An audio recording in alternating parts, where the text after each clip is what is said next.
just going fast and trying to win it before they become a factor. But we are hearing that the players are now ready for round 3. So what do you reckon, Frank? I think we should head down to the feature match area. Let's go.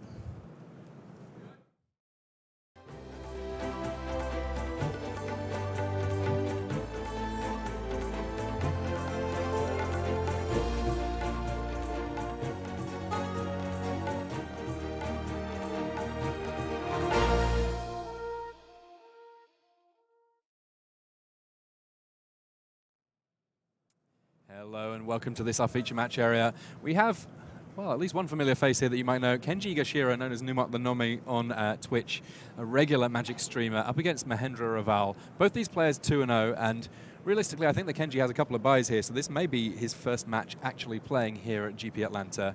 And we've got our deck list in front of us. I kind of like the look of what Kenji's got going on here. It looks like he's largely a base green deck, but he's got a couple of Cloud Blazers and he is playing them. Oh yeah. 10 forest and 5 plains, indicating that it is indeed base green-white. But when you have 2 copies of Cloud Blazer, possibly the best gold uncommon in the format, and yeah, he also has 2 Attune with Eater to splash them, you don't pass that up. Like, I like a Muldrafter. I like a Muldrafter even better when it gains 2 more life. So he added 2 islands, and with the 2 Attune with Eater, he can easily get the mana to cast his Cloud Blazers. Well, we see the first Attune with Ether on the very first turn here. Kenji having a look at his hand, figuring out which mana he needs to get set up sooner. I'm sure that's the sort of thing that when you've got a bit of time during your buys, you plan out some of your plays. They can be a little bit scripted. His opponent, Mahendra Raval, started on a mountain, and by the looks of things, he's on a red-black aggro deck with just 16 lands, 8 mountains, 8 swamps. It's a bold move, but if it pays off, then, well, aggression can be very, very potent in this format.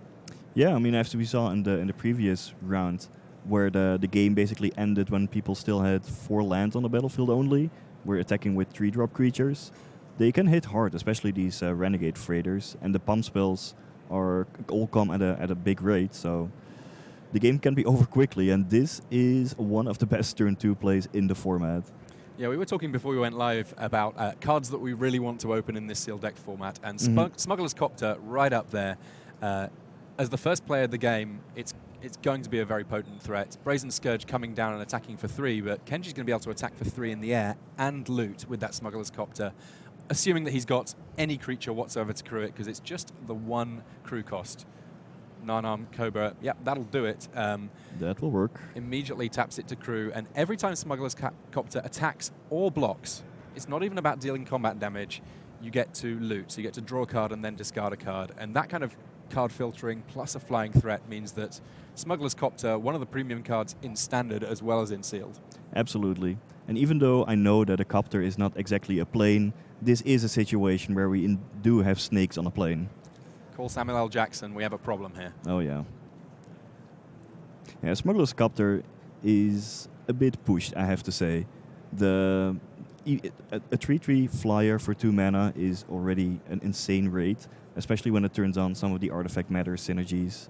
But getting to loot and improving your draw steps, right, getting closer to your best cards, tossing out excess lands for fresh cards, it just does so much. But at least Raval has a Brazen Scorch, which may allow him to enter a damage race, and who knows, I also see Chandra's Pyrohelix in hand. That could take down Narnarm Cobra, which might stay back on the next turn to block. So we could be in for, well, a reasonable damage race, because Raval definitely had some fine early creatures of his own as well. And Nature's Way looks to be the pickup there for Kenji Higashira, and Spice-Side Infiltrator on the other side of the board. An easy enough one to kill off with that Nature's Way if he so chooses. Yeah, even if Raval would play, I don't know, a 100/100 creature, that doesn't exist, of course, but suppose, then Kenji could still use Nature's Way along with the Death Touch of Narnarm Cobra to take it down. That's an interaction that may not matter this game, but in general it is definitely relevant.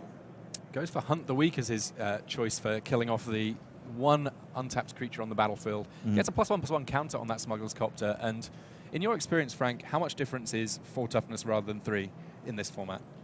Well, there are definitely several instant speed removal cards, such as Harness Lightning, Welding Sparks, or Essence Extraction that all deal 3 damage. Some can deal more, for instance the Welding Sparks or the Harness Lightning, depending. but it could easily matter. Now, this Hunter Week was a safe play to make for Kenji, because even though Raval had a single red mana open, there's not a single red card for 1 red mana that can boost a creature. There's Build to Smash, but it only works on attacking creatures. And now Raval just passed the turn with Unlicensed Disintegration in hand. That's the Murder with, well, upside if you have artifacts, which he currently doesn't. Riparian Tiger coming down here for Kenji. That one a straightforward 4/4. He's going to get some energy. It has Trample, and he can start spending energy when attacking with that Riparian Tiger in order to give it +2/+2 until the end of turn, making it a giant threat. Yep. Kenji might expect some kind of removal spell here, but he's still content to crew up the Copter and try to get in. One of the reasons possibly is that only Unlicensed Disintegration is a card to worry about. Right, all the other instant speed burn spells would only deal 3 damage, so it's still fairly safe to try to get in, even with all the untapped mana. I did love the flavor win there. There's like a tiger piloting a helicopter, you know, with some kind of conductor's hat on the tiger. I like it, I do. I like to imagine that a lot of these vehicles, their crew cost is how heavy they are to push, because they've all run out of fuel and you're just sort of shoving them at each other. Well, meanwhile, there's a Lawless Broker. Just a 3/2 creature. When it dies, you get to put a +1/+1 counter onto another creature. I kind of like that one. It's a solid body that does something relevant when it gets killed off. Yeah, kind of the bread and butter of your creature base. Nothing special, but also not too bad.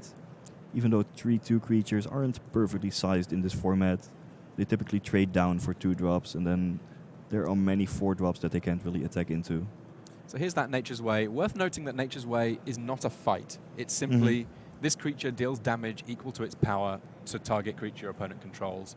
Also, you know, on top of that, you get a few extra abilities. So Kenji Yashira is going to be able to attack with Vigilance here with his Tiger, and that makes life a lot worse for Mahendra Raval. He's not even going to be in a position where he can do much in the way of racing.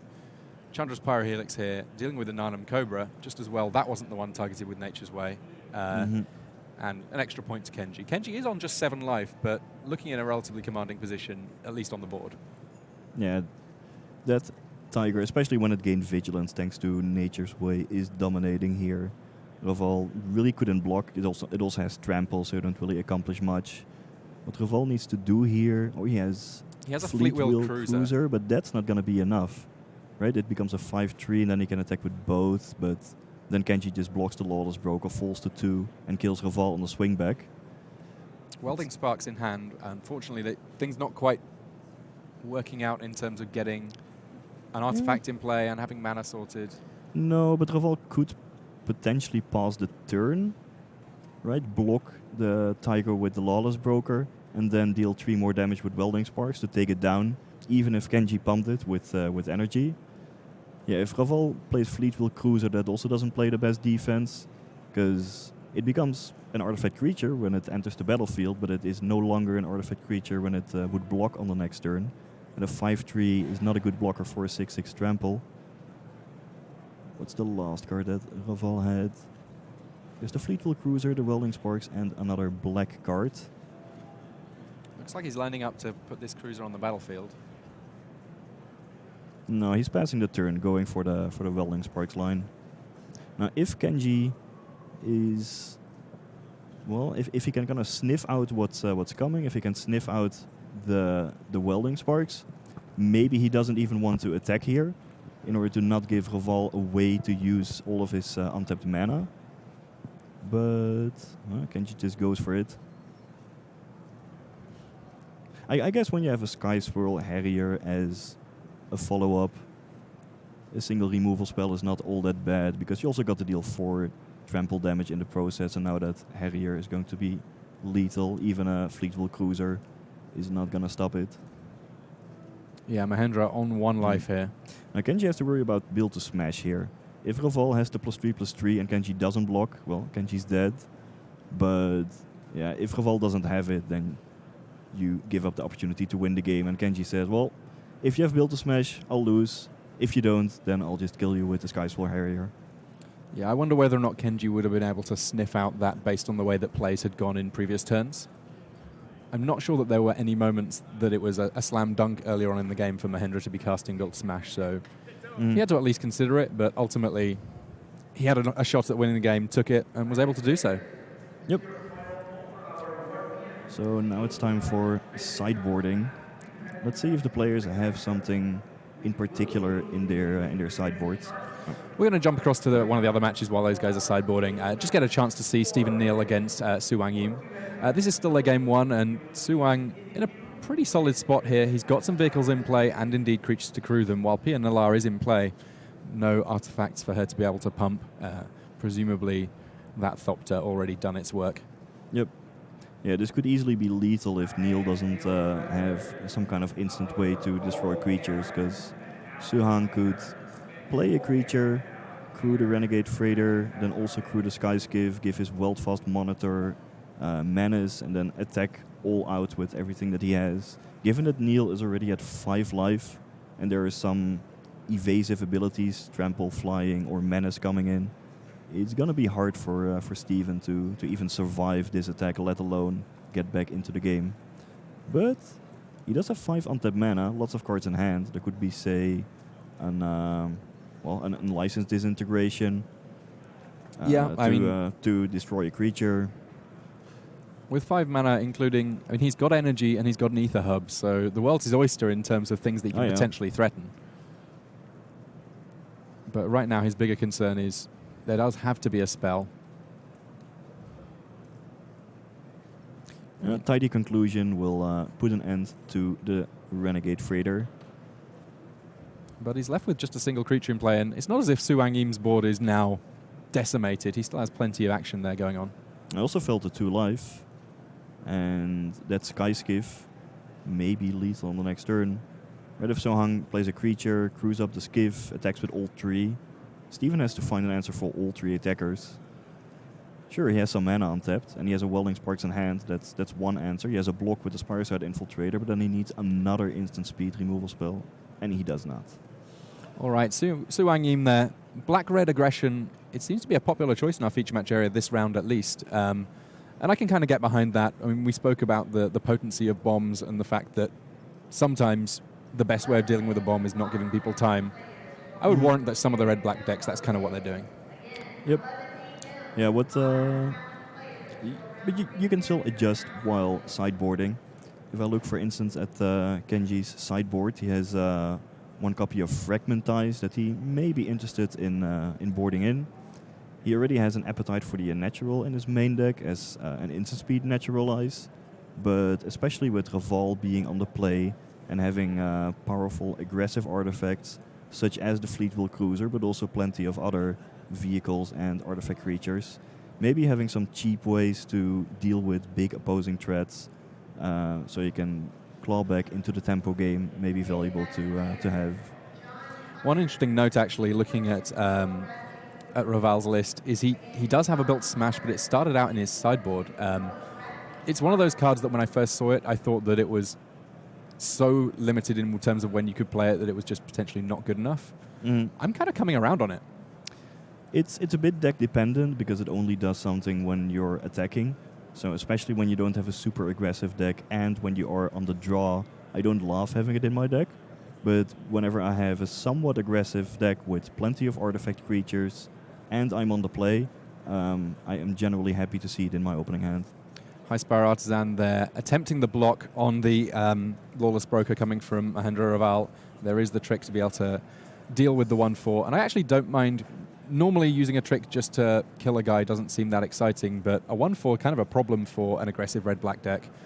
Though I guess if a 1/4 is a problem, a 2/4 also not ideal.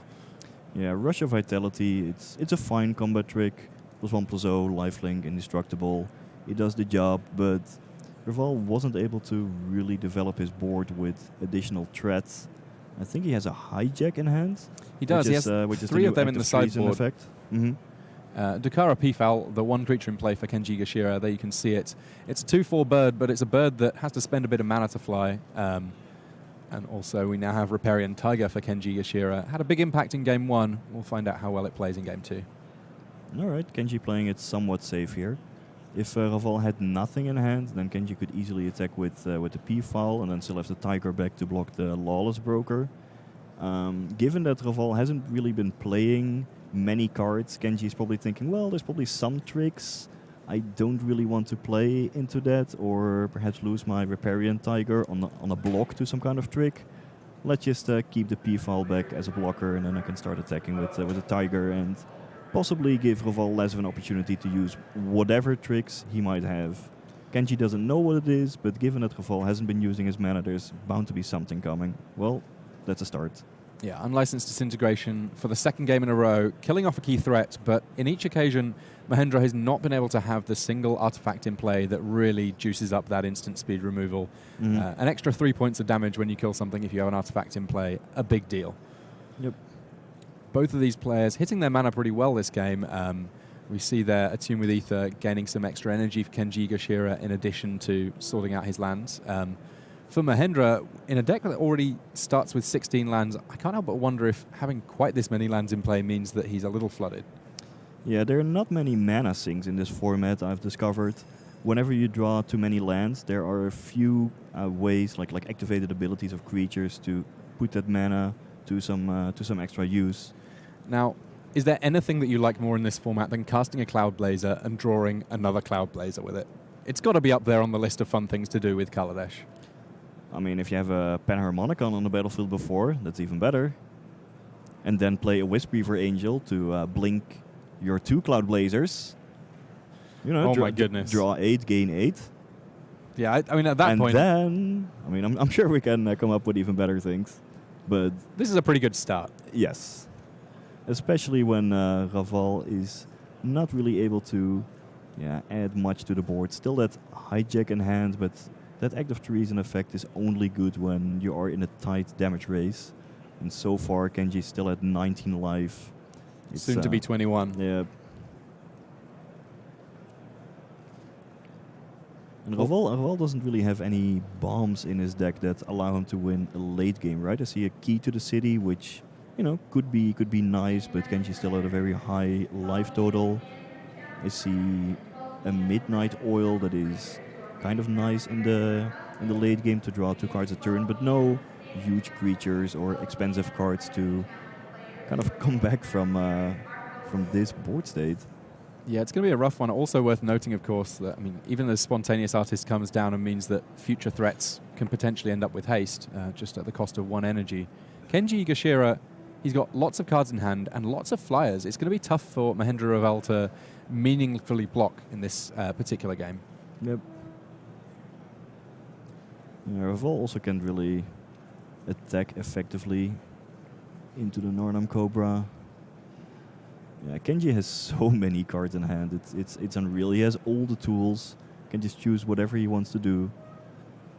Maybe a Hunt a week to kill some opposing creature. Yeah, get in for some damage. Even though Raval doesn't even have an artifact as a target for the Appetite for the Unnatural. If worst comes to worst, Kenji can always destroy one of his own creatures to gain 2 life and perhaps survive some direct damage spell. Not that this is a likely thing to happen. Well, Hunt a Week effectively gets countered by Rush of Vitality, giving Indestructible to the Spontaneous Artist. But Kenji wasn't really relying on that card all that much. And the +1/+1 counter is still kind of relevant. Yep. And there's life gain going on both sides here. Even though we're talking about Kenji Higashira having the superior board state, it's going to take him a little bit of time to whittle down the life total of Mahendra Raval. 2 copies of that Rush of Vitality already played. There's actually a third one that started out in the sideboard for Raval. Lots of 3-ofs in his pool. Interesting kind of choice to figure out how much space you have for combat tricks. Well, there's Thriving Rhino coming down. All these thriving creatures, and a Rhino in particular, have gone up in my estimation as I've played with them a bit more. By itself, it can be a 3/4 for 3 mana after the first attack, which is already a super good rate. But when you assemble multiple energy creatures and just have some pool of energy, you have all the options. You can just choose where to spend your energy towards. And often when you have 2 thriving creatures, you can just make one big guy with 2 +1/+1 counters and one smaller guy that just jump blocks at some point. And all these options, I love that flexibility in all these thriving creatures. I like picking them more highly now than when I started thinking about this format. Yeah, I agree. And I think that one of the interesting things that I found about this format is energy is kind of taking the place of mana sinks in some respects. You don't necessarily have as many things to do with your mana in the late game, but if you've pulled up some energy, you can do some pretty cool stuff. Yep. A couple of attacks here for Mahendra, but Kenji Higashira not overly worried. 21 life that he's working with means that he can afford to take a hit here and there. 15 points apiece now, but the swing back here could be substantial. He's just got to think about a couple of cards in Raval's hand in terms of if he wants to commit everything or just some of those attackers. Spending a couple of energy to make Thriving Rhino into a 3/4. Yeah, it's not lethal yet, but it is almost certainly going to be lethal on the next turn. And Kenji still has the appetite for the unnatural in hand, as well as an impeccable timing. So he's not worried about some kind of fleet wheel cruiser, suddenly lots of haste damage shenanigans. He has the answers in hand.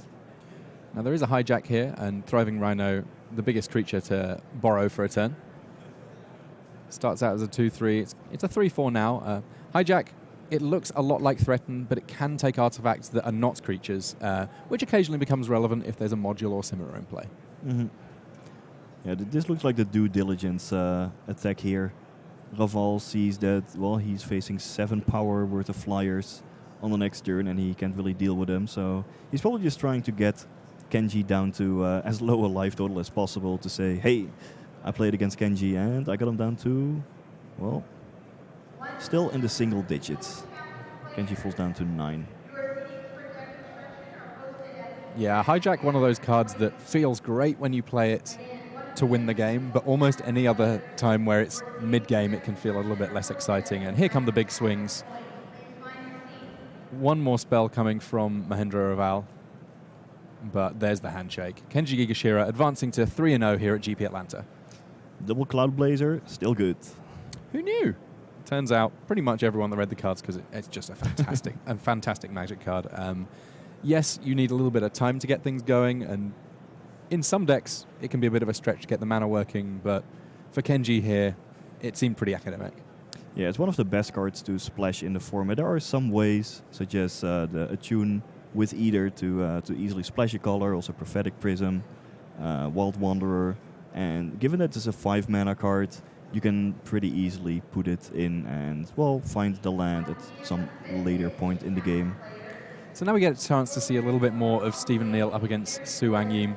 Both of these decks red-black, and we saw Suang kind of with the advantage game 1 in terms of aggression. This time round he's got Pia Nalar in play. Last time it was the other side of the table where Pia was doing her work, and with lots of flying artifact creatures, not just the Thopter, but a couple of others going on there, it means that the pump ability of Pia Nalar gets that much scarier. You can pay some mana, pump the power of one of your artifact creatures, and that means that Stephen Neal on a kind of short clock here.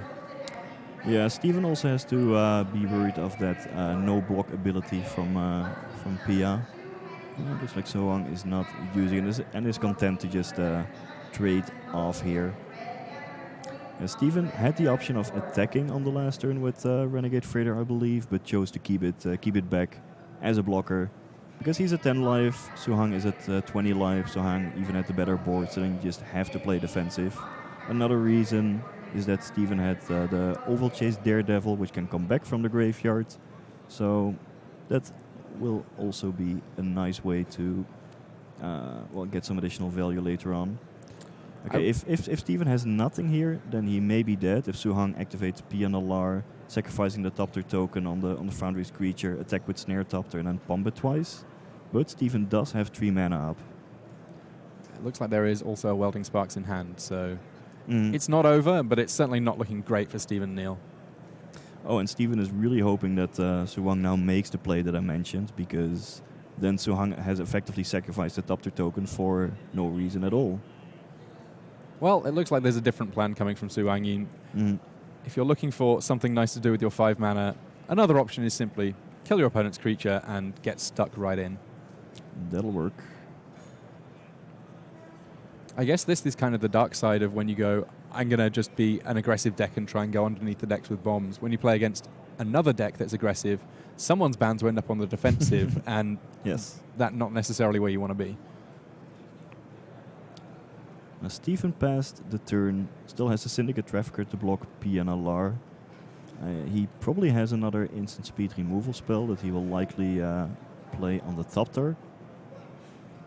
But Suwang also has plenty of cards in hand. I believe there's a Rush of Vitality, which could give one of his creatures indestructible, along with a Spireside Infiltrator and a Wildfast Monitor.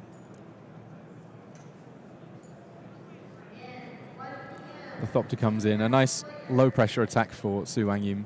He can threaten to do more damage with Pia if he so chooses, but given he can't quite make lethal there.